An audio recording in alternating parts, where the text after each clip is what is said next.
La boda de mi nieto parecía perfecta, hasta que mi hijo menor susurró: «Tenemos que irnos, ahora mismo». Cuando le pregunté por qué, solo respondió: «Te lo explicaré en el coche». Durante el silencio del camino de regreso a casa, finalmente dijo: «¿Notaste algo diferente en mi cuñada?». El verdadero propósito de esa boda era: pero antes de continuar, revisa si ya te suscribiste al canal y comparte en los comentarios desde dónde nos estás viendo. Nos encantaría saber hasta dónde llegan nuestras historias de venganza. Me senté bajo la bugambilia de tonos fucsia y violeta del rancho Los Álamos, con el corazón lleno de una felicidad completa. A esta edad, no hay nada más valioso que estar aquí, en la tierra de mis antepasados, viendo cómo las nuevas generaciones de la familia florecen. Los invitados bailaban animadamente. Las risas, los brindis y el tintinear de las copas creaban una sinfonía de alegría. Este viejo corazón mío también se sentía calentado por ese ambiente. Sonreí, con la mirada llena de ternura, siguiendo a mi nieto Diego. El muchacho, ya convertido en un hombre apuesto, se veía algo nervioso mientras acomodaba la flor blanca en la solapa de su chaqueta para su nueva esposa. Ella lo miraba con ojos brillantes, llenos de felicidad. Ese momento era hermoso, tan perfecto como una pintura. A mi lado estaba Rafael, mi hijo mayor. Aunque llevaba años confinado a una silla de ruedas, sus ojos brillaban con un orgullo infinito al ver a su hijo hecho y derecho. Y allí estaba Camila, la esposa de Rafael, mi nuera mayor. Caminaba entre las mesas, sosteniendo una copa de vino con elegancia, saludando a cada invitado con una sonrisa amable. Camila cruzó su mirada con la mía. Me sonrió y asintió con respeto. Me sentí afortunada de que Rafael tuviera una esposa tan dedicada y cuidadosa. En medio del calor de la tarde, un joven camarero me trajo un vaso de limonada con menta, fría y refrescante, con rodajas verdes y hojas flotando sobre el hielo transparente. Estaba a punto de llevar el vaso a mis labios cuando Camila se acercó. Ella tomó suavemente el vaso de mis manos. «Mamá, déjeme cambiarle el vaso», dijo con una voz tan dulce como la miel. «Este ya no tiene casi hielo, ya no está tan rico. Espéreme un momento, por favor». Hizo una seña al camarero para que se llevara el vaso, y poco después otro idéntico, lleno de hielo y menta fresca, fue colocado frente a mí. Sonreí, pensando que mi nuera era realmente atenta y detallista, que no dejaba pasar ni lo más mínimo. No sospeché nada. La fiesta estaba en su punto más alto. El maestro de ceremonias anunció con entusiasmo que los fuegos artificiales para celebrar a los recién casados estaban a punto de comenzar. Todos exclamaron con emoción mirando hacia el prado donde ya estaba lista la pirotecnia. En ese instante vi a mi hijo menor, Tomás, caminando rápidamente hacia nuestra mesa. Algo no estaba bien. Su rostro no encajaba con la alegría que reinaba en el lugar. No sonreía, el ceño fruncido, los ojos fijos hacia adelante, tensos. No saludó a nadie, ni siquiera a los familiares cercanos. Se dirigió directamente detrás de mí, donde estaba Rafael. Tomás se inclinó, puso una mano sobre mi hombro. Sentí que su mano temblaba y estaba helada, a pesar del calor. Se acercó a mi oído y susurró con una voz apresurada, contenida al extremo. «Mamá, no pregunte nada, escúcheme. Tenemos que irnos de aquí, ahora mismo». Me quedé paralizada. Mi corazón dio un vuelco. Todo el ruido, la música, las risas, se desvanecieron de golpe. Me giré para mirarlo, queriendo preguntar, pero la expresión aterrada en los ojos de Tomás me detuvo. Movió la cabeza lentamente, suplicándome que no dijera nada. Rafael, notando algo extraño, preguntó: «¿Qué pasa, Tomás?».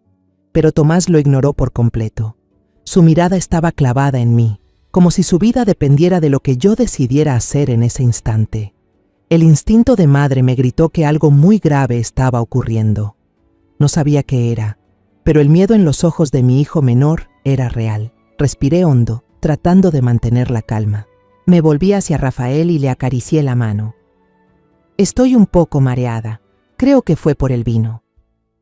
«Mamá, entra a la casa a descansar un rato y sale enseguida». A lo lejos, entre los huecos de los invitados, Vi a Camila entrecerrar los ojos mirando hacia nosotros. Su sonrisa perfecta se tensó un poco cuando nos vio a Tomás y a mí levantarnos al mismo tiempo. Tomás y yo nos abrimos paso rápidamente entre la multitud que esperaba con emoción el inicio de los fuegos artificiales. La música y las risas seguían resonando a nuestras espaldas, creando un contraste extraño con el silencio y la tensión que nos envolvían.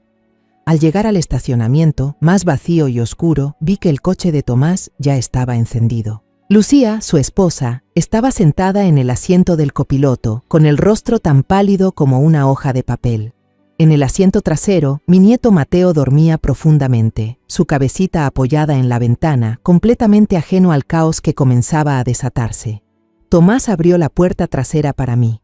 Su gesto ya no fue una invitación, sino casi un empujón suave para que entrara rápido al coche.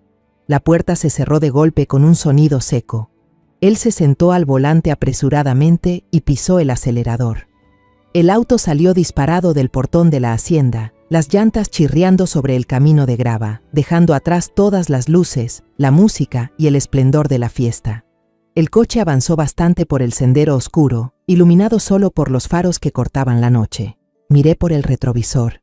La hacienda Los Álamos, mi hogar, ya no era más que un punto luminoso perdido en la distancia. El silencio dentro del auto era tan denso que podía oír los latidos de mi propio corazón golpeando en el pecho. No pude soportarlo más. Tomás, ¿qué está pasando? ¿Por qué tenemos que...? Tomás me interrumpió con la vista fija en el camino, aunque lo vi mirar fugazmente por el espejo, como si temiera que alguien nos siguiera. Inspiró hondo para calmarse y me respondió con una pregunta. Su voz se volvió grave, con un tono inquietante que jamás le había escuchado. Mamá. ¿No notó nada raro en Camila hoy? La pregunta de Tomás fue como una llave entrando en una cerradura vieja, girando con un chirrido y abriendo de golpe una puerta que yo había intentado sellar por mucho tiempo. En el interior del coche, estrecho y sofocante, que avanzaba entre la oscuridad, mi mente comenzó a divagar hacia unos meses atrás, hacia una mañana de domingo tan tranquila que dolía recordarla. Una mañana que ahora comprendo que solo era una fina capa que ocultaba las grietas que ya se extendían silenciosamente. Aquel día, yo estaba sentada en el porche, donde los rayos del sol de la mañana, dorados como miel, danzaban sobre el suelo de ladrillo cocido. El sonido rítmico de las agujas de tejer acompañaba el aroma a tierra húmeda tras una noche de rocío y el perfume suave de las rosas del jardín. Estaba tejiendo un suéter azul cielo para Mateo, mi pequeño nieto. Rafael leía el periódico en su silla de ruedas de siempre. De vez en cuando levantaba la vista y sonreía al ver a Mateo corriendo y gritando de alegría mientras jugaba a atrapar a Lucho, nuestro fiel perro pastor, en el césped. Esa escena, en ese momento, era la definición de la felicidad para mí. Entonces, Camila salió de la cocina con una bandeja de madera en las manos, té de manzanilla y unas galletas recién horneadas aún humeantes. Ella siempre era así, atenta y dulce. Dejó una taza humeante junto a mí y me dijo con voz suave: «Mamá, tómelo, le hará bien. No teja tanto, le va a cansar la vista». Luego se volvió hacia Rafael. Partió con cuidado un trozo de galleta y se lo llevó a la boca con ternura.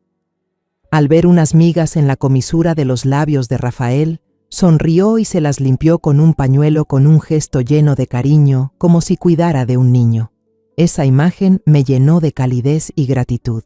En silencio, di gracias a Dios por haberle dado a mi hijo, tan golpeado por la vida, una esposa tan dedicada, alguien capaz de sostener junto a él aquella gran hacienda. Justo en ese momento, uno de los trabajadores vino corriendo desde los campos, agitado, y le avisó a Camila que la cerca del potrero oeste había sido derribada por un grupo de vacas. Rafael, con la experiencia de alguien que nació y creció en esta tierra, comentó: «Deberías mandar a reforzar con postes de roble, será más firme, resistirá la lluvia y el sol». Camila interrumpió a su esposo, pero de una manera tan suave que nadie pudo percibirlo como una falta de respeto. «No te preocupes», dijo, con la mano aún apoyada en el hombro de Rafael. Ya mandé poner postes de acero desde la semana pasada. Son más duraderos y se instalan más rápido. Tú solo descansa, yo me encargo de todo. Luego se volvió hacia los trabajadores, con una voz firme y llena de autoridad, ordenándoles terminar el trabajo ese mismo día. Rafael no dijo nada más, solo bajó la cabeza en silencio, mirando el periódico abierto sobre sus piernas. En ese momento, yo solo vi en ella a una mujer hábil y rápida, una mujer moderna capaz de manejarlo todo. No me di cuenta de que, en la inclinación silenciosa de Rafael, había también una impotencia profunda. Esa misma tarde, Tomás y Lucía regresaron de la ciudad para visitarnos. Hacía mucho que la familia no compartía una cena tan completa. En medio del ambiente alegre, empecé a hablar de mis planes para el futuro. «Hijos míos», dije, sirviéndoles un pedazo de carne guisada a cada uno. «Cuando mamá se vaya con el Señor, el rancho Los Álamos será administrado por Rafael y Tomás juntos. La tierra de los antepasados debe ser cuidada por los descendientes». Tomás asintió de inmediato. «Sí, mamá. Aunque viva en la ciudad, seguiré teniendo responsabilidad con la familia. Rafael se encargará del campo y yo de los libros y el negocio». Vi que Camila, que en ese momento servía comida a Diego, detuvo su mano por una fracción de segundo, casi imperceptible, pero yo lo noté. Luego sonrió, con esa sonrisa radiante de siempre. «Mamá siempre se preocupa demasiado», dijo con voz dulce. «Rafael y Diego nacieron aquí, crecieron aquí. Este rancho es su vida. En cambio, Tomás ya tiene su carrera en la ciudad, su propia vida. No sería justo hacerlo regresar para ser campesino. Lo haría sufrir». Lucía, mi nuera menor, una muchacha inteligente y directa, intervino. «No necesariamente tiene que ser campesino, hermana. Como dijo Tomás, él puede encargarse de la parte comercial, de los libros, de buscar mercados para los productos del rancho. ¿No sería mejor así?» El ambiente en la mesa se volvió un poco tenso. Camila no respondió. Solo sirvió un gran trozo de carne en el plato de Diego, con una mirada difícil de leer. La cena terminó con cierta incomodidad. Unas semanas después de aquella comida, don Miguel, un trabajador de muchos años, muy leal a mi difunto esposo, vino a verme en secreto. Se veía preocupado. Me contó que Camila había vendido por su cuenta el caballo percherón más valioso del rancho, Lucero, un tesoro que mi esposo había traído con mucho esfuerzo. La muchacha lo hizo sin consultar a nadie, ni siquiera a Rafael. Sentí que la sangre me hervía. Llamé a Camila para pedirle explicaciones. No lo negó. Al contrario, parecía emocionada. Explicó que Lucero ya estaba viejo y enfermo, y que había usado el dinero de la venta para instalar un sistema de riego automático en todo el campo de maíz. Con entusiasmo me llevó de la mano para mostrarme los nuevos tubos brillando bajo el sol. «Quería sorprenderla, mamá», dijo con los ojos brillantes. «Con este sistema, el rancho va a producir mucho más y los trabajadores tendrán menos esfuerzo. ¿Ve que hice bien?». La manera en que convirtió una decisión equivocada en un supuesto regalo, en una muestra de entrega hacia la familia, hizo que todas mis palabras de reproche se quedaran atascadas en la garganta. Solo pude asentir, pero en mi corazón empezó a crecer una inquietud que no supe explicar. Sentada en el coche que temblaba con fuerza, los recuerdos del caballo de cría y del sistema de riego aparecieron en mi mente como un relámpago. Una verdad helada recorrió mi espalda. Me di cuenta de que eso no había sido un regalo. Era una afirmación de poder, un mensaje de que todo el legado del pasado podía ser vendido para alimentar su ambición. Estaba borrando poco a poco todas las huellas de mi familia y reemplazándolas con su propio dominio. Sentí un escalofrío y miré a Tomás. Ahora lo entendía. La pregunta de mi hijo no había sido una simple sospecha. Era una advertencia que debía haber reconocido hace mucho tiempo. Mis pensamientos regresaron al momento en que vendieron el caballo de cría, llevándome a una tarde de lluvia torrencial, unos 2 meses antes de la boda. La lluvia golpeaba con fuerza los cristales del ventanal del despacho, volviendo el paisaje exterior gris y sombrío, igual que mi ánimo en ese momento. El señor Ricardo, el viejo contador que había trabajado para mi familia durante más de 40 años, desde que mi suegro era joven, vino a verme. Su rostro, surcado por las arrugas del tiempo y la dedicación, ahora reflejaba una tristeza imposible de ocultar. Con manos temblorosas colocó sobre mi escritorio de roble una carta de renuncia escrita a mano con esmero. «Señora», dijo con voz entrecortada, «yo quisiera pedir mi retiro». Sentí un nudo en el pecho. «¿Por qué, don Ricardo? Usted ha estado con los Álamos toda la vida. ¿Ha pasado algo malo?». Él bajó la mirada, evitando mis ojos. «La señorita Camila me pidió que entregara todos los libros contables y documentos a un primo suyo que ha venido de la ciudad. Dice que la hacienda necesita modernizar su sistema financiero, que se necesitan personas jóvenes más ágiles». Intenté convencerlo de que se quedara. Le prometí hablar con Camila. Pero él solo negó con la cabeza, una negación llena de resignación. «No, señora, la nueva dueña ahora es ella. El poder está en sus manos. Yo solo soy un viejo anticuado, ya no tengo lugar aquí». El día que don Ricardo se fue, la lluvia seguía cayendo a cántaros. Al ver su figura encorvada desaparecer entre la cortina blanca del aguacero, sentí que una parte del alma de la hacienda se iba con él. Camila había reemplazado a mi gente por la suya, de una forma suave pero implacable. No mucho después, durante una visita de fin de semana de la familia de Tomás, las grietas invisibles empezaron a mostrarse con más claridad. Estábamos sentados en el porche, disfrutando del aire fresco después de la lluvia. Mateo corrió hacia su padre, tirándole de la manga, emocionado por contarle sobre el potrillo recién nacido en el establo. «Papá, es precioso. Cuando crezca quiero aprender a montar y cuidar la hacienda como el tío Rafael lo hacía antes». Camila, que estaba sentada cerca, sonrió al escucharlo, una sonrisa que ahora, al recordarla, me parece distante. Le acarició la cabeza a Mateo. «Qué niño tan bueno. Pero trabajar en la hacienda es muy duro. No es para gente de ciudad como tú.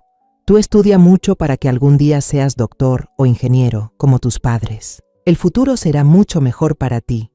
Y luego, como para remarcar aún más sus palabras, se volvió hacia Diego, que en ese momento limpiaba la silla de montar en un rincón del patio, y dijo en voz alta, lo suficiente para que todos la oyéramos: «Y lo de aquí, que lo maneje Diego. Él lleva la sangre de esta tierra, no puede separarse de ella». Una frase que parecía inofensiva, pero que fue como una cuchillada invisible, trazando una frontera cruel y clara entre mis dos nietos. Uno pertenecía a la ciudad, al futuro. El otro quedaba atado a esta tierra. Tomás no dijo nada, pero vi cómo se le tensaba la mandíbula, las venas marcándose en su cuello. Lucía jaló a Mateo hacia su pecho con apuro, cambiando rápidamente de tema para disipar la tensión. Pero la semilla de la división ya había sido plantada, justo frente a mis ojos. El punto máximo de mis sospechas llegó una noche, cuando bajé a la bodega de vinos para buscar una botella antigua con la que agasajar a un invitado importante de la familia. Nuestra bodega tenía un pasadizo secreto que conectaba con el almacén trasero, un diseño de la época del abuelo de mi esposo para facilitar el transporte. Al acercarme a la pesada puerta de madera que separaba ambas zonas, escuché voces provenientes del almacén. Reconocí enseguida la voz de Camila y la del nuevo mayordomo que ella había contratado para reemplazar al anterior. Mi instinto curioso despertó. Me escondí detrás de la puerta, pegué la oreja a la rendija e intenté escuchar. El mayordomo preguntó con tono servil: «Señora, el joven Tomás a veces viene por aquí. ¿No sabe si participa en los asuntos del rancho? Me da la impresión de que le interesa». Escuché la risa sarcástica de Camila, una risa fría, afilada como una navaja, una risa que jamás le había oído antes. Luego su voz se volvió dura, cada palabra salía nítida y cruel, clavándose directo en mi pecho. «Recuérdelo bien, este rancho, al igual que un reino, solo necesita un heredero. Los demás son una carga que debe ser eliminada». Mi corazón se detuvo. Todo mi cuerpo comenzó a temblar. Tuve que apoyarme en la pared de piedra helada de la bodega para no caer. ¿Una carga? ¿Mi hijo? ¿Mi nieto? ¿Una carga? El mayordomo murmuró: «Sí, entiendo, señora. Pero Camila no se detuvo. Y también la señora mayor, continuó, con una voz llena de poder y un desprecio que no intentó ocultar. Ya está vieja, siempre hablando de sentimientos, pero en realidad está senil. De ahora en adelante, todo aquí lo decido yo. No pierda el tiempo hablando con ella.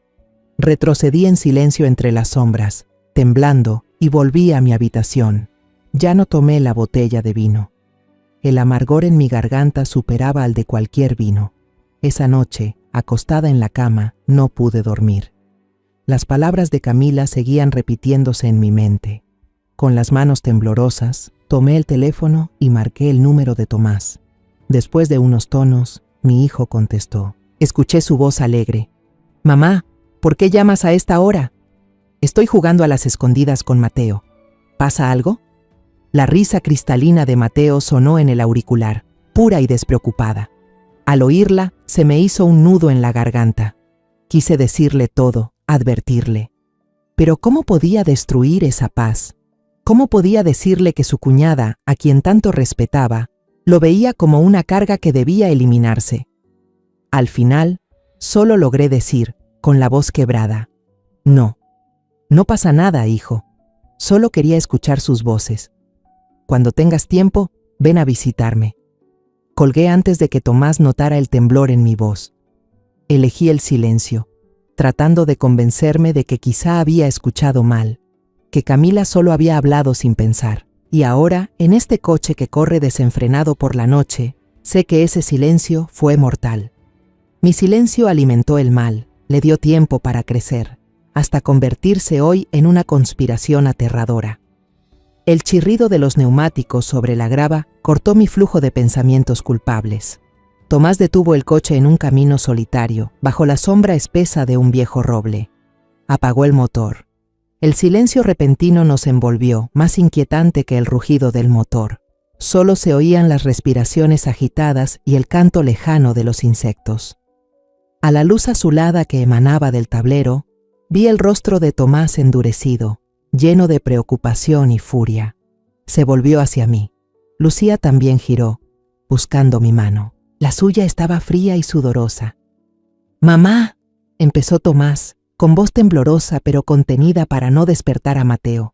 «Hace un rato, justo antes de que el maestro de ceremonias anunciara los fuegos artificiales, quise darle una sorpresa a Diego. Fui detrás del escenario a buscar al líder del grupo mariachi para pedirle que tocara una vieja canción romántica que a Diego le encanta». Tragó saliva, la garganta reseca.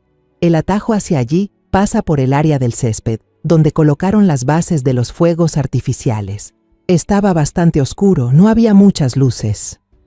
Me encontré por casualidad con Camila allí, hablando con un hombre vestido con el uniforme del equipo técnico de fuegos artificiales. Mi instinto me dijo que algo no andaba bien, así que me escondí detrás de un gran arbusto de rododendro. La distancia era bastante grande, así que no pude oír claramente lo que decían, pero pude ver muy bien sus acciones. Tomás hizo una pausa un segundo, como para reunir valor y seguir contando. Camila levantó la mano y hizo un gesto seco, una línea diagonal desde el cielo hacia abajo, la mano señalando directamente hacia la carpa blanca, donde estaba sentada la mesa de honor de nuestra familia. No fue un gesto normal, estaba lleno de intención, mamá. El técnico asintió varias veces, con una expresión a la vez asustada y codiciosa. Acto seguido, Camila metió en la mano de él un sobre muy grueso y se dio vuelta apresuradamente, como si tuviera miedo de que alguien la viera. Vi al tipo entreabrir el sobre. Sus ojos se iluminaron y rápidamente lo metió en el bolsillo. Sentí el pecho como si alguien lo apretara. Intenté respirar, pero el aire parecía espesarse. Lucía continuó las palabras de mi hijo, su voz tan tensa que casi se quebraba en sollozos. Y sobre la mesa del banquete, mamá. Por la tarde, cuando llegué temprano a ayudar, vi que estaban colocando la mesa de honor justo en el pórtico de la casa principal, bajo la cubierta, muy segura y elegante. Incluso comenté que la decoración estaba muy bonita. Pero como una hora antes de que empezara la fiesta, fue la misma Camila quien pidió al equipo de servicio que trasladaran toda la mesa de nuestra familia afuera, pegada al césped. Me pareció raro y pregunté por qué la movían allí. El suelo todavía estaba algo húmedo por la lluvia de anoche y sería incómodo para los invitados moverse. ¿Sabes cómo me respondió? Lucía me miró, los ojos abiertos de terror. Ella sonrió y dijo: «Sentarse ahí tendrá la mejor vista para ver los fuegos artificiales, Lucía. Las fotos no se verán afectadas por el pórtico. Las fotos saldrán perfectas». Perfectas. En ese momento me pareció extraño, pero no pensé más allá. Pensé que solo era que ella era muy perfeccionista con el gran día de su hijo. Un escalofrío comenzó a recorrer cada célula de mi cuerpo. Las piezas sueltas empezaron a encajar. Toda la minuciosidad, toda la obsesión por la perfección de Camila apareció bajo otra luz, una luz demoníaca. En ese instante se oyó un crujido desde el asiento trasero. Mateo se había despertado sin que nos diéramos cuenta. El niño frotó los ojos y asomó la cabecita entre los dos asientos delanteros, con voz somnolienta pero clara. «Abuela». Nos sobresaltamos y miramos hacia atrás. «Hace un rato jugaba a las escondidas con los demás», susurró el niño. Me escondí debajo de la mesa larga donde pusieron las bebidas. Me escondí muy bien, nadie me vio. Bostezó y siguió contando. «Escuché a la señora Camila hablar con el mesero que traía la limonada para usted. Lo oí muy claro. Ella dijo: recuerda, el vaso de la señora Inés tiene que ser el que tenga una pequeña marca verde en el fondo. No te confundas con ningún otro vaso». El mesero preguntó: «Señora, ¿por qué tiene que ser ese vaso?». Camila no dijo nada, solo lo fulminó con la mirada. Su mirada era tan aterradora que lo dejó con tanto miedo que no se atrevió a preguntar más, solo dijo que sí y se fue. El vaso de limonada. El vaso que Camila me cambió a mí. Los tres guardamos un silencio absoluto. El silencio esta vez fue 1000 veces peor. El aire del auto parecía haberse agotado. Todo se mostró con una nitidez cruel, cortante como una cuchilla recién afilada. Mover la mesa de toda la familia a un lugar peligroso, justo en la línea de fuego de la batería de fuegos artificiales. Sobornar al técnico para que intencionalmente ajustara la dirección de disparo de un cohete defectuoso. Y para asegurarlo aún más, preparar un vaso de agua envenenada, un vaso cuidadosamente marcado para garantizar que llegara a manos de la víctima correcta. Eso no era un plan. Eran 3 planes de respaldo entrelazados de forma cruel. Aunque un plan fallara, siempre había otro. Aunque lograra sobrevivir a la explosión, no escaparía del vaso de limonada con menta tan atento. El objetivo final era solo uno. Yo tenía que morir. Morir en el día más feliz de mi nieto, frente a cientos de personas, y que mi muerte quedara perfectamente disfrazada como un trágico accidente. Sentí un escalofrío recorrerme la espalda, un frío que me calaba hasta los huesos, imposible de aliviar con ningún abrigo. Me abracé el pecho, que dolía con fuerza. Camila, la nuera a la que alguna vez amé, quería matarme. Justo en ese momento, desde el rancho a lo lejos, se oyó un thump sordo y pesado. Aquel sonido atravesó la noche, golpeando directo en nuestros oídos. Tomás gritó, con la voz rota por el terror: «¡Ya empezaron a disparar!». Todos volteamos al unísono hacia el horizonte, donde una chispa de luz en los álamos titilaba débilmente. Una estela de fuego se elevó, desgarrando la oscuridad. La primera luz ascendió, pero no se disparó recta al cielo para estallar en una flor brillante como debía. No, voló rasante, siguiendo una curva baja y aterradora, como una flecha de fuego lanzada desde una máquina de guerra antigua, apuntando directo a un blanco predeterminado. Sentí que el corazón se me caía al abismo. Tomás lanzó un grito y encendió el motor.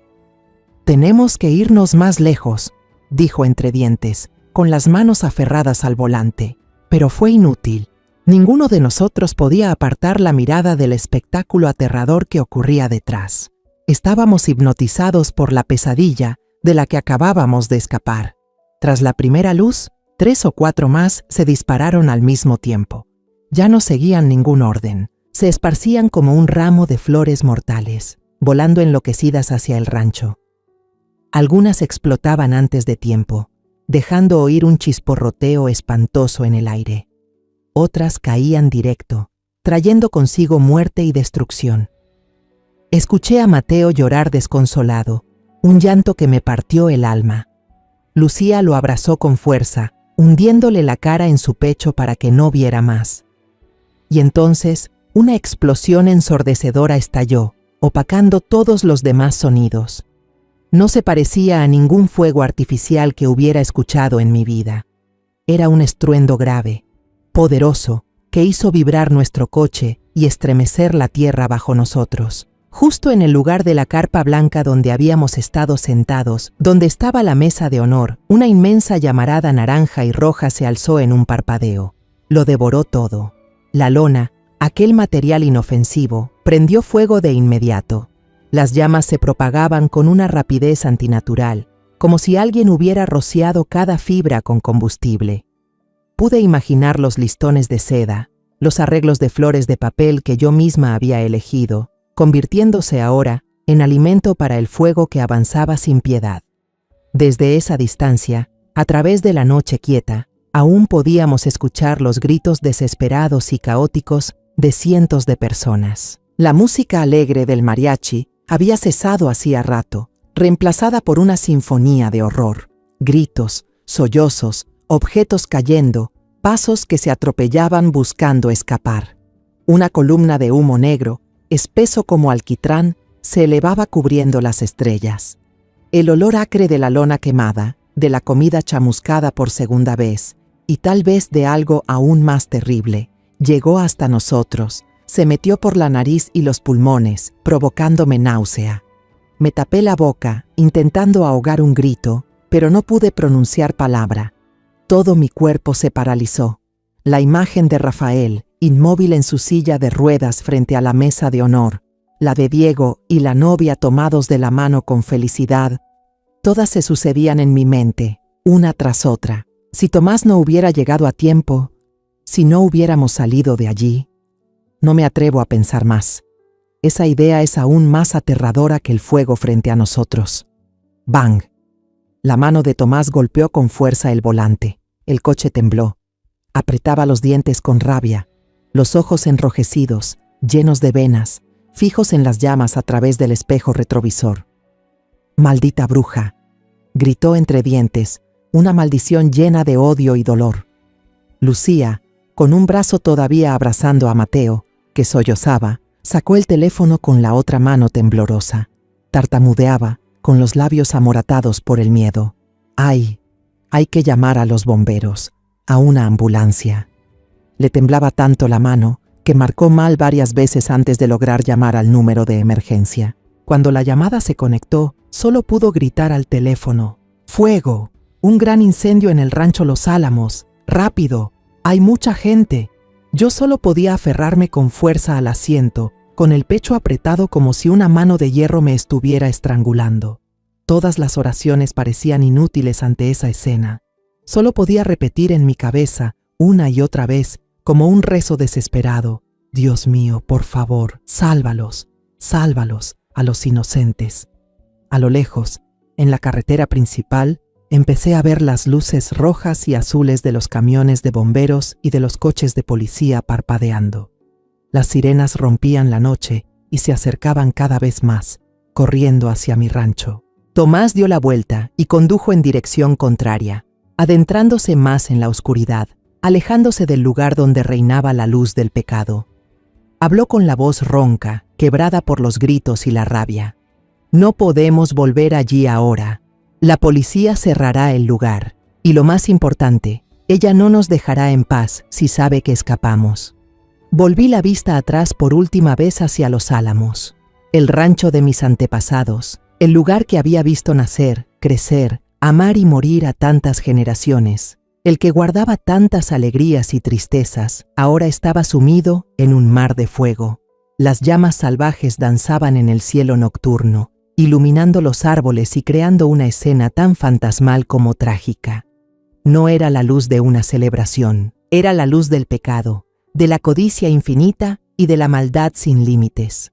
Y sabía con certeza una cosa: esa luz demoníaca nunca se apagaría, ardería para siempre en mi mente, persiguiéndome por el resto de mis días. Esa noche nos quedamos en un pequeño motel al borde de la carretera, en el pueblo vecino, un lugar sin nombre y polvoriento, pero lo bastante seguro para ocultarnos del mundo. Ninguno de nosotros logró dormir ni un minuto. La imagen de las llamas infernales de los Álamos aparecía cada vez que cerraba los ojos. Mateo, de vez en cuando, se estremecía y murmuraba entre sueños. Lucía pasó la noche en vela, tratando de calmarlo. Y Tomás, él solo se quedó en silencio junto a la ventana, mirando hacia la oscuridad vacía, con la mandíbula apretada. Al amanecer, cuando los primeros rayos de sol se filtraron por la rendija de la puerta, Tomás salió a conducir. Dijo que necesitaba averiguar qué había pasado. Una hora después, regresó. Su rostro estaba demacrado, agotado por la noche sin dormir, pero sus ojos ya no mostraban el pánico absoluto de antes. En su lugar había un leve alivio. Se sentó en el borde de la cama y tomó mi mano. «Mamá, acabo de ir al hospital del pueblo y averigüé algo». Respiró hondo. No hubo muertos. Dios nos protegió. Todos lograron escapar a tiempo. Contuve el aliento. Rafael solo tiene quemaduras leves en las manos por intentar empujar la silla de ruedas fuera del fuego. Diego y la novia están completamente a salvo. Algunos invitados resultaron heridos por los empujones, pero nada grave. Al oír eso, la fuerza que me había sostenido toda la noche se desvaneció de golpe. Lloré, pero esta vez no eran lágrimas de miedo ni de ira, sino lágrimas de alivio infinito. Dios había tenido piedad. El plan de esa maldita, aunque cruel, no se cumplió por completo. Después de calmarnos, decidimos que teníamos que volver. Huir no era la solución. Teníamos que regresar y enfrentarlo, mirar a los ojos a quien había cometido el crimen. El coche pasó por el portón de hierro familiar de los Álamos. Una escena devastadora apareció ante nosotros. El césped, que antes era un manto verde, ahora era solo un terreno negro y quemado. La elegante carpa blanca del banquete solo conservaba su armazón metálica, torcida y derretida por el calor, como el esqueleto de un monstruo prehistórico. El aire estaba saturado del olor penetrante del plástico y la tela quemada, un hedor que se pegaba a la ropa, al cabello, a cada respiración.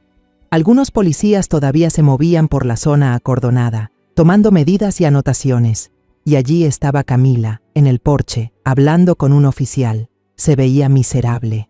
Su cabello, siempre recogido con cuidado, estaba revuelto. El vestido de gala de la noche anterior había sido reemplazado por ropa sencilla.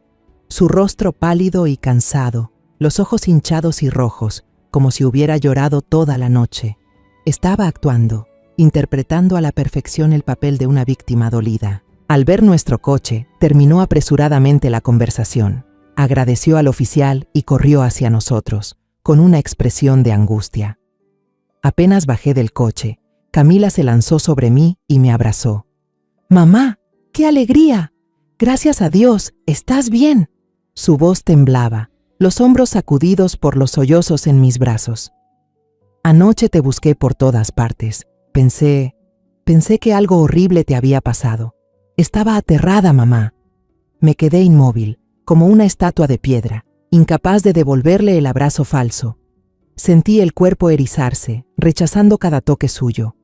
Detrás de mí, Tomás y Lucía guardaban silencio, pero podía sentir sus miradas frías como el hielo clavadas en Camila. Al notar mi falta de respuesta, ella me soltó. Tomó mis manos y me miró con ojos llorosos llenos de aparente preocupación. «¿Dónde estuviste toda la noche, mamá? ¿Sabes lo terrible que fue todo aquí? Menos mal que no estabas. Fue una bendición para la familia». Retiré mis manos y respondí con voz seca y distante. Estaba cansada, así que Tomás me llevó a descansar. Camila asintió rápidamente, fingiendo creerlo sin dudar. «Sí, claro, qué suerte. Qué bueno que la llevaste, Tomás». Se volvió hacia mi hijo, con un tono lleno de gratitud. «La policía dice que fue un fallo técnico. Un cohete defectuoso provocó el incendio. La empresa de fuegos artificiales ya asumió toda la responsabilidad. Increíble, ¿no? Estuvieron a punto de arruinar el día más feliz de la familia, casi causan una tragedia». Hablaba sin parar, sin dejar espacio a nadie, tejiendo un relato perfecto sobre un trágico accidente, donde ella era la esposa y no era valiente, que se quedó para encargarse de todo. En ese momento, Rafael apareció empujado en una silla de ruedas por uno de los empleados. Su brazo derecho estaba vendado. Me miró con una expresión compleja, alivio al verme a salvo, pero también cierta culpa y evasión. No dijo nada, solo asintió levemente y apartó la mirada. Mientras los adultos quedaban atrapados en aquel teatro tenso, Mateo se metió en la casa. El niño debía tener sed. Un rato después, regresó y tiró suavemente de mi manga. Susurró, lo justo para que solo yo lo escuchara. Abuela, cuando fui a la cocina por agua, escuché a Rosa, la sirvienta, hablando con el cocinero. Me incliné para oír mejor. Ella le dijo, menos mal que la señora Grande no estaba ahí. La señora Camila nos advirtió que, si la policía o alguien preguntaba, teníamos que decir que no sabíamos nada sobre el cambio de asiento de la señora Grande al jardín. Si alguien lo cuenta, lo despiden de inmediato. Sentí el corazón apretarse. Un niño no inventaría algo así. Camila no solo había planeado un accidente, también estaba usando el miedo y su poder para silenciar a todos los testigos que podían delatarla. Levanté la vista y la miré directo a los ojos. Ella lo limpiaba con delicadeza con un pañuelo, secando las gotas de sudor en la frente de Rafael. Seguía siendo la imagen de una esposa dócil, dedicada hasta el extremo. Pero ahora, en mis ojos, su sonrisa, su cuidado, sus lágrimas, todo no eran más que una máscara repugnante que ocultaba un alma diabólica. Sé que no puedo actuar impulsivamente. Mi enemiga no solo es cruel, sino también extremadamente astuta y está bien preparada. Enfrentarla de frente ahora solo nos haría perder. Me volví hacia Tomás. Nos miramos. Sin necesidad de palabras, los dos entendimos. La guerra recién comienza.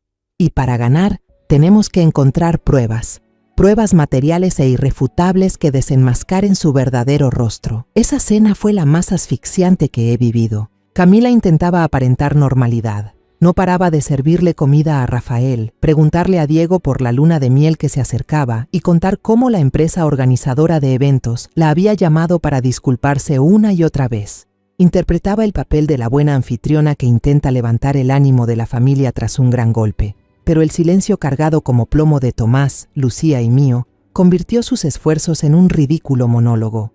El ambiente en la mesa estaba tan frío y tenso que se podía cortar con un cuchillo. Puse como excusa el cansancio y el dolor de cabeza para retirarme temprano a mi cuarto, dejando a Camila con una sonrisa forzada en el rostro. Una hora después, cuando estuve segura de que todos se habían ido a sus habitaciones, oí un golpecito suave en la puerta, como las uñas de un gato.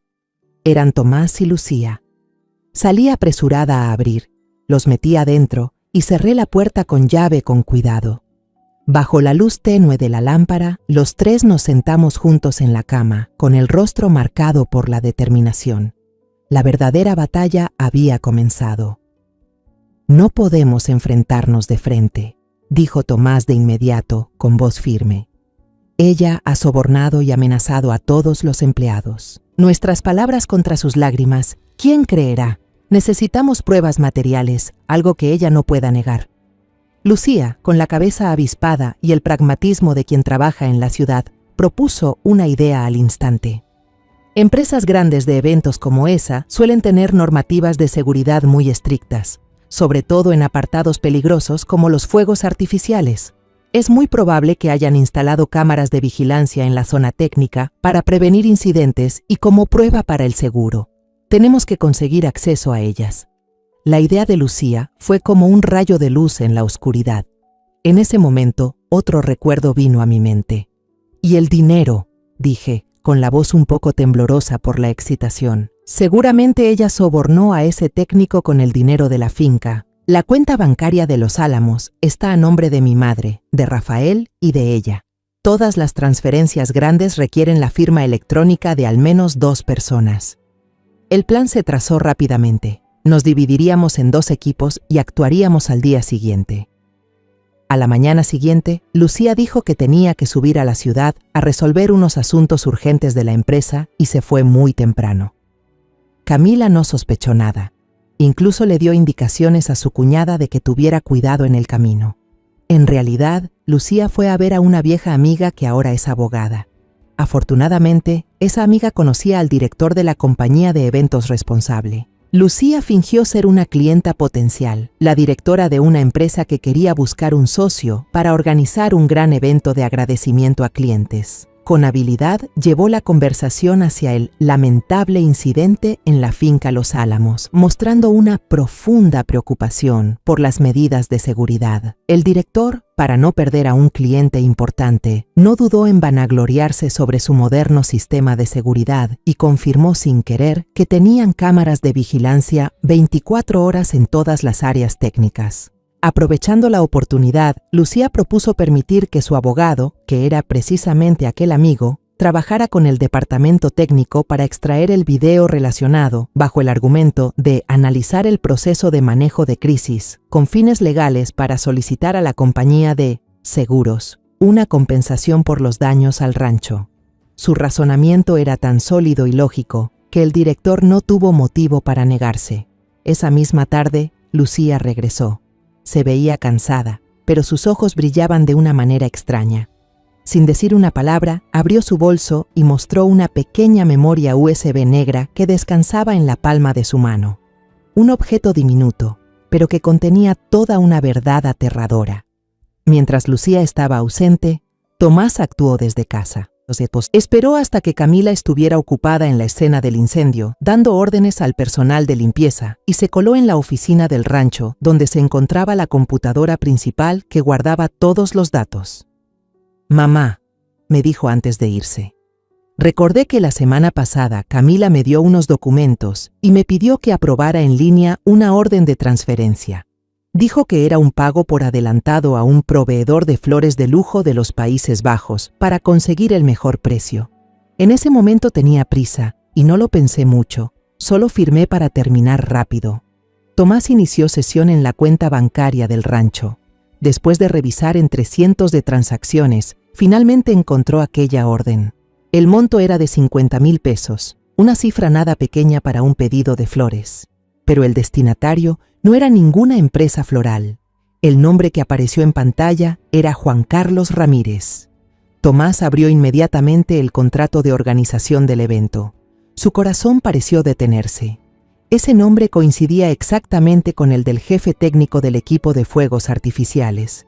Sin dudarlo un segundo, Tomás imprimió el comprobante de la transacción, rodeó con un marcador rojo la línea de la transferencia fatal y la guardó cuidadosamente. Esa noche, los tres nos reunimos de nuevo en mi habitación. La puerta no solo estaba cerrada con llave, sino también trabada con una silla. Los tres corazones latían con fuerza. Tomás conectó la memoria USB a la laptop. Después de unos segundos, apareció un video borroso. El ángulo era desde arriba, la imagen en blanco y negro, granulada.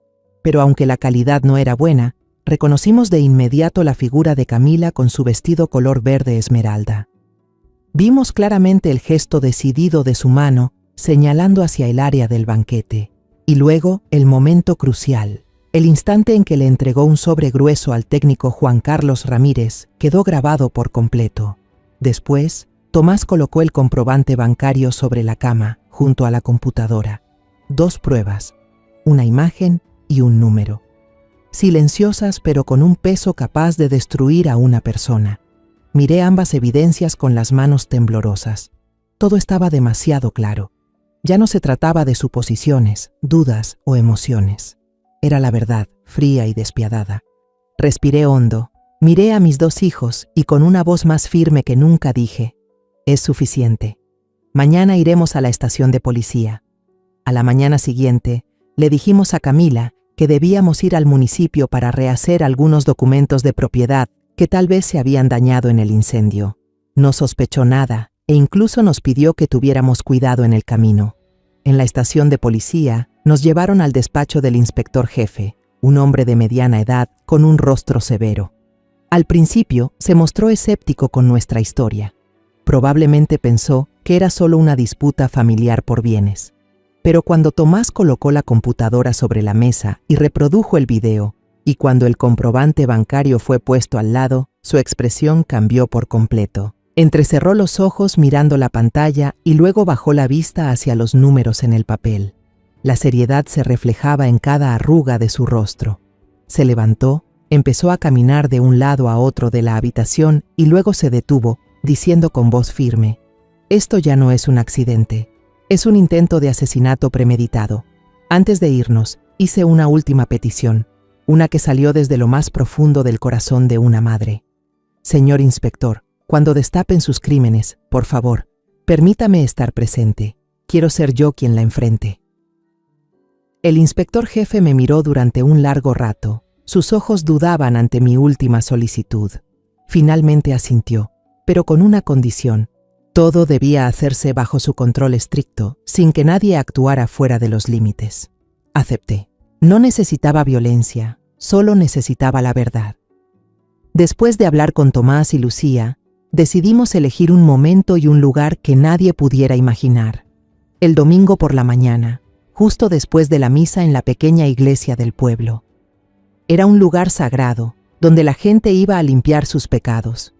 Yo quería que los crímenes de Camila fueran expuestos ante los ojos de Dios y de toda la comunidad, aquellos que alguna vez la admiraron y confiaron en ella. Los pecados cometidos en la oscuridad debían ser juzgados bajo la luz. Ese domingo por la mañana, el aire se sentía denso, cargado. Toda mi familia estaba presente en la iglesia, como era costumbre desde generaciones. Camila también estaba allí. Llevaba un vestido blanco elegante, el cabello recogido con esmero, lucía impecable, casi santa. Se arrodilló a rezar, las manos juntas, los labios murmurando, tan devota que daba escalofríos. ¿Por qué pedía perdón? ¿Por los pecados que había cometido o por ayuda divina para ocultarlos para siempre? Eché un vistazo hacia atrás y noté a 2 hombres desconocidos vestidos de civil sentados silenciosamente en la última fila. Sus ojos no estaban puestos en el sacerdote, sino discretamente en nosotros. Eran los policías. Todo estaba preparado. La misa terminó. El sacerdote dio la bendición final.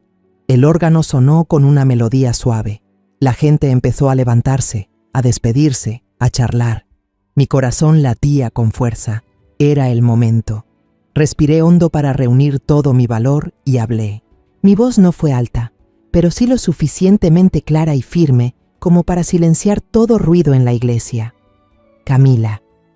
El lugar se congeló. Todos se giraron a mirarnos. Camila volteó confundida, con los ojos muy abiertos, sin entender nada. Rafael, sentado a su lado en su silla de ruedas, me miró perplejo. Avancé lentamente hacia el frente, pasé por mi banco y quedé frente a mi nuera. Tomás y Lucía me siguieron, quedándose detrás de mí como 2 guardianes. Solo unos pasos nos separaban. La miré directo a los ojos y hablé con voz calmada, pero tan cortante como un cuchillo. Delante de Dios y de todos los presentes, quiero que respondas con la verdad por última vez. ¿El incendio en la boda fue realmente un accidente? El rostro de Camila se volvió pálido, pero siguió actuando su papel. Mamá, ¿por qué me pregunta eso aquí? Claro que fue un accidente. La policía ya lo confirmó. ¿Y cómo explicas esto? La interrumpí con frialdad. En ese momento, Tomás levantó su teléfono, cuya pantalla iluminada mostraba un video. Se oía el sonido distorsionado y la imagen borrosa de Camila entregando dinero a un técnico. Aunque la calidad no era buena, nadie podía confundir su figura ni el vestido verde esmeralda que llevaba. Algunos vecinos curiosos comenzaron a acercarse. Los murmullos estallaron como un enjambre de abejas. Dios mío, ¿esa es la señora Camila? ¿A quién le está dando dinero? Camila balbuceó, los labios temblorosos. No, no soy yo. Ese video es falso. Alguien me quiere perjudicar. ¿Y qué dices de esta transferencia de 50,000 pesos? Saqué de mi bolsillo un extracto bancario doblado en 4 y lo desplegué ante todos. ¿Le pagaste al técnico Juan Carlos Ramírez por flores finas, Camila? En ese momento, los 2 policías vestidos de civil avanzaron desde el fondo, cerrando el pasillo a ambos lados, bloqueando toda salida. Y entonces ocurrió lo que más temía. Diego, mi nieto, el niño que más amaba en el mundo, que había permanecido inmóvil todo el tiempo, de repente reaccionó. Su rostro se tornó blanco como la cera. Se lanzó hacia mí, me arrancó el estado de cuenta de las manos y luego le quitó el teléfono a su tío. Tropezó, casi cayendo. Sus ojos leían una y otra vez los números. Luego se quedaron fijos en la imagen de su madre en la pantalla. Se volvió hacia Camila, con la voz quebrada, llena de dolor e incredulidad. «Mamá, dime que no es cierto. Dime que todo es un malentendido. ¿Por qué hiciste eso el mismo día de mi boda?» Fue la gota que derramó el vaso. La máscara perfecta de Camila se derrumbó por completo. Ya no pudo fingir más. Cayó de rodillas sobre el frío suelo de la iglesia, se cubrió el rostro con las manos y rompió en un llanto desgarrador, un llanto lleno de vergüenza y desesperación. «Perdóname, Diego, hijo mío, perdóname. Todo lo hice por ti, por tu futuro». «¿Futuro?», gritó Diego entre lágrimas, con la voz rota. «El futuro no puede construirse sobre el crimen. Yo no quiero un futuro así». Retrocedió paso a paso, alejándose de su madre, que se arrastraba por el suelo como si huyera de un monstruo. Rafael, sentado en su silla de ruedas, apretaba los brazos del asiento con tanta fuerza que los nudillos se le pusieron blancos. Todo su cuerpo temblaba. Bajó la cabeza. Esos hombros anchos, que alguna vez fueron el sostén de toda la familia, ahora se sacudían. Por primera vez en muchos años, desde el día del accidente, vi llorar a mi hijo mayor. Lágrimas de impotencia, de vergüenza, de un corazón destrozado. Un policía se acercó y, con frialdad, le puso las esposas a Camila. El sonido metálico de las esposas resonó seco, cruel, en el silencio de la iglesia. «Señora Camila Fuentes», dijo el agente con voz firme, «queda arrestada bajo sospecha de intento de homicidio e incendio premeditado». Cuando la sacaban, Camila pasó junto a mí. Alzó los ojos hinchados, llenos de lágrimas, y susurró entre sollozos: «Me equivoqué, mamá. Perdóname». Aparté la mirada sin responder. El perdón no es un regalo que se pueda dar con facilidad, sobre todo cuando el precio del pecado es la destrucción de toda una familia. La silueta de Camila desapareció tras las pesadas puertas de madera de la iglesia. Dentro solo quedábamos nosotros, mi familia rota y deshecha, de pie entre los bancos vacíos y el silencio juzgador del templo.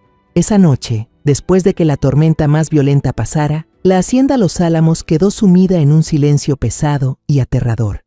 Ya no había risas ni voces de celebración, tampoco la tensión sofocante de los días de enfrentamiento. Solo quedaba el vacío, solo el viento silbando entre las ventanas rotas, como un lamento triste, y los insectos cantando afuera en el campo, un sonido eterno, indiferente ante las tragedias humanas. La casa grande nunca había estado tan fría y solitaria. Diego y su recién esposa hicieron las maletas y se fueron esa misma tarde. No podían quedarse en un lugar que había sido testigo del derrumbe de la madre que él tanto veneraba. Antes de irse, mi nieto me abrazó con fuerza. Su espalda ancha temblaba en mis brazos delgados. Lloró y sus lágrimas calientes empaparon mi hombro. «Abuela, lo siento por mi madre». Solo pude acariciarle la espalda con el corazón hecho pedazos. Sabía que esa herida lo acompañaría toda su vida. En cuanto a Rafael, mi hijo mayor, se encerró en su habitación en cuanto regresamos de la iglesia. Llamé a la puerta varias veces, pero no respondió. Solo una vez escuché el sonido de un vaso estrellándose contra la pared y rompiéndose. Y luego el silencio absoluto, un silencio más aterrador que cualquier grito. No pude dormir. El sueño me había abandonado. Encendí una lámpara de aceite, de esas antiguas que a mi esposo le gustaba usar, y caminé sola por el pasillo oscuro.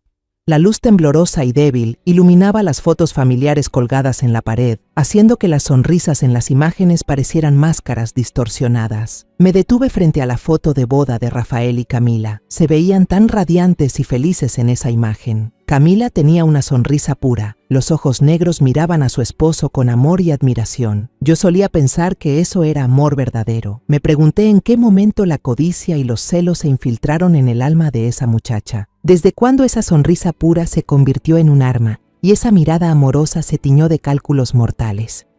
Salí al porche, donde solo quedaban sillas vacías y los restos de una fiesta que nunca terminaría. El viento nocturno era helado, se colaba por mi abrigo y me hizo estremecer.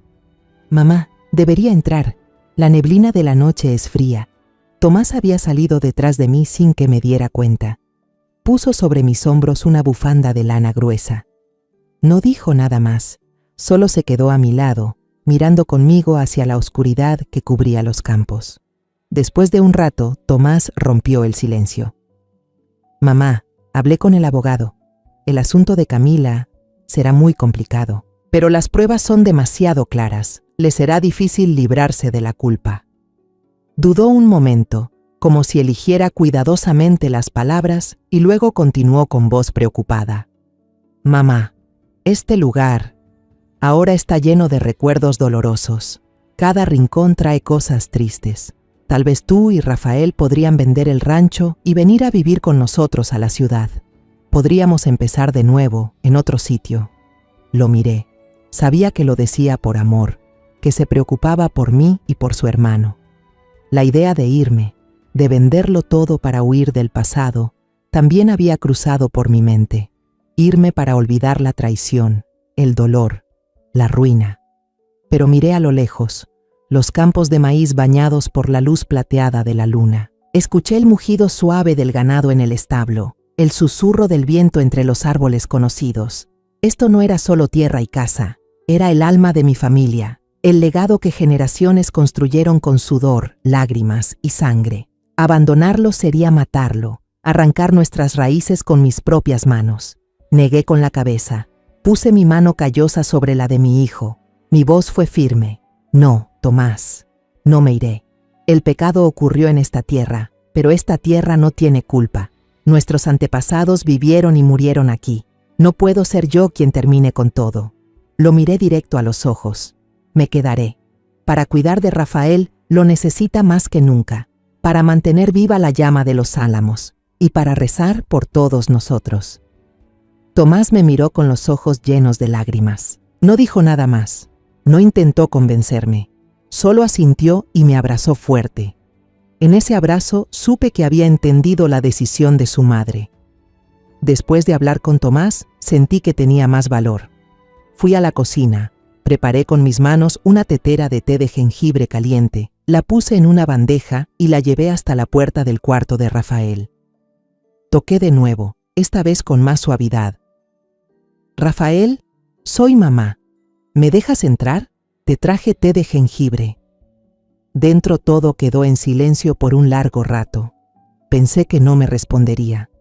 Pero entonces escuché el sonido del cerrojo moviéndose pesadamente. La puerta se entreabrió. Rafael estaba en su silla de ruedas, en medio del cuarto desordenado, con los pedazos del vaso aún esparcidos en el suelo. Sus ojos estaban enrojecidos e hinchados. En un solo día, mi hijo parecía haber envejecido 10 años. No me miró, solo bajó la cabeza y murmuró con voz ronca. Perdóname, mamá, yo ya lo sé. Hace tiempo que lo sentía, pero no hice nada. Soy un cobarde. Dejé la bandeja de té sobre la mesa cercana, entré y me arrodillé junto a la silla de ruedas. Abracé las piernas inmóviles de mi hijo, las mismas que alguna vez recorrieron este rancho de punta a punta. Le dije, con la voz ahogada entre lágrimas, no fue tu culpa, Rafael. Tú también fuiste una víctima de la avaricia y la mentira. Ya todo pasó. Vamos a salir adelante juntos. ¿Sí, hijo? Al oírme, Rafael por fin no pudo contenerse más. Rompió en llanto. Un llanto entrecortado, como el de un niño herido. Apoyó la cabeza en mi hombro. 1906. Nos quedamos así, abrazados, llorando en aquella habitación silenciosa, dejando que las lágrimas se llevaran el dolor, la culpa y la vergüenza. Fue la noche más larga en Los Álamos, pero entre esas lágrimas y ese silencio, sentí que algo nuevo, frágil pero sincero, comenzaba a surgir entre los que quedábamos de la familia. Habíamos perdido demasiado, pero aún nos teníamos los unos a los otros.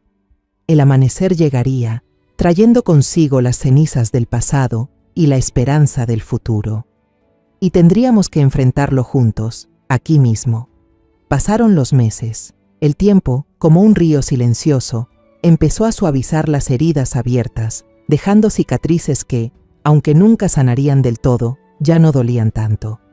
La vida en Los Álamos fue tomando un nuevo orden, uno más tranquilo y pausado. Las carcajadas fuertes se volvieron raras, sustituidas por sonrisas suaves y miradas de comprensión. Estábamos aprendiendo a vivir entre los restos. Camila fue condenada a muchos años de prisión por intento de asesinato y por provocar un incendio intencional. El día del juicio, ninguno de nosotros estuvo presente.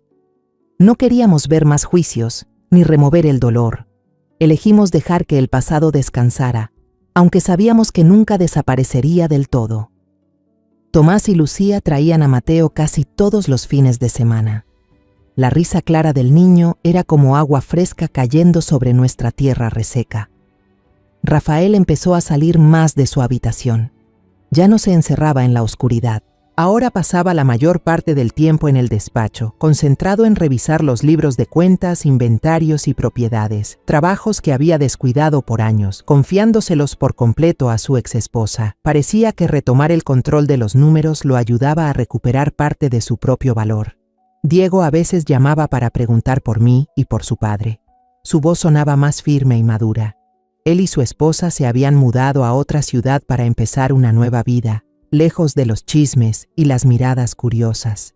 Sé que la herida en su corazón sigue ahí, profunda, pero está intentando seguir adelante, como todos nosotros. Una tarde de fin de semana, mientras el atardecer derramaba los últimos rayos dorados sobre el rancho, Mateo y yo estábamos sentados en el umbral, quitando las hojas de las mazorcas recién cosechadas.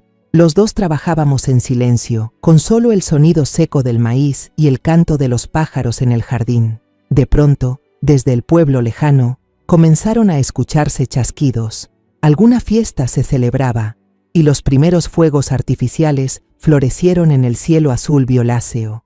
«Mira, abuela, los fuegos artificiales, ¡qué bonitos!», gritó Mateo, emocionado, dejando la mazorca a medio pelar. El niño señaló el cielo, y sus ojos oscuros brillaban reflejando las flores de fuego multicolores. Seguí su mirada. Sentí un leve pinchazo en el pecho, un reflejo involuntario imposible de controlar. La garganta se me secó, y la imagen de aquel fuego infernal amenazó con regresar. Pero entonces vi el rostro entusiasmado e inocente de Mateo. No podía permitir que mi miedo manchara su pureza. Intenté sonreír, una sonrisa que quizás salió un poco torcida, y le pasé la mano por el cabello. «Sí, muy bonito, cariño». Las flores de fuego seguían estallando, una tras otra, pintando cuadros brillantes en el cielo. Mateo seguía mirando fascinado. De repente, se giró hacia mí. Sus ojos transparentes me miraron fijamente y me hizo una pregunta que me dejó helada. «Abuela, ¿por qué la señora Camila hizo eso? Papá Tomás dice que ella hizo algo muy malo». Permanecí en silencio un largo rato. El aire a nuestro alrededor parecía detenido. Solo se oían los chasquidos lejanos de los fuegos artificiales. ¿Cómo podía explicarle a un niño la avaricia, la envidia y las sombras complicadas del alma humana? No quería sembrar odio en su corazón, pero tampoco podía mentir. Finalmente, miré las flores de fuego que se apagaban lentamente en el cielo y hablé despacio, eligiendo cada palabra con cuidado. Porque, mi amor, en este mundo hay personas que creen que, para tener su propia luz brillante, deben apagar la vela de los demás. Hice una pausa, mirando sus ojitos atentos. No entienden algo muy simple. Cuando todos encendemos nuestras velas, la habitación se vuelve mucho más luminosa. Mateo inclinó su cabecita, reflexionando un momento sobre mis palabras.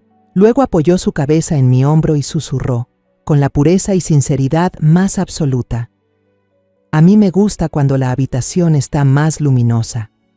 Sonreí, esta vez de verdad. Lo abracé con fuerza, respirando el aroma inocente de su cabello. Los fuegos artificiales seguían iluminando el cielo, bañando de luz los rostros de los dos. Me di cuenta de que aquella luz seguía siendo hermosa, deslumbrante, digna de admiración. Pero desde aquella noche fatídica, su significado para mí había cambiado para siempre. Ya no era solo símbolo de alegría, de fiesta y de unión. Ahora era un recordatorio eterno de la oscuridad que puede esconderse incluso en los lugares más brillantes.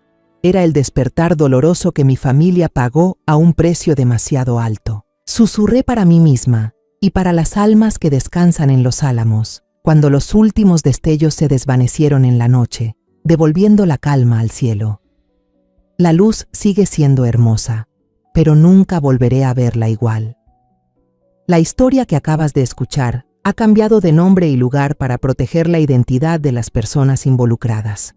No contamos esto para juzgar, sino con la esperanza de que alguien escuche y se detenga a reflexionar. ¿Cuántas madres están sufriendo en silencio dentro de su propio hogar? Me pregunto sinceramente, si tú estuvieras en mi lugar, ¿qué harías? ¿Elegirías el silencio para mantener la paz o te atreverías a enfrentarlo todo para recuperar tu voz? Quiero saber tu opinión, porque cada historia puede convertirse en una vela que ilumine el camino de los demás. Dios siempre bendice, y estoy segura de que el valor nos llevará a días mejores. Ahora, en la pantalla final, dejaré 2 de las historias más queridas del canal. Estoy segura de que te sorprenderán. Gracias por quedarte conmigo hasta este momento.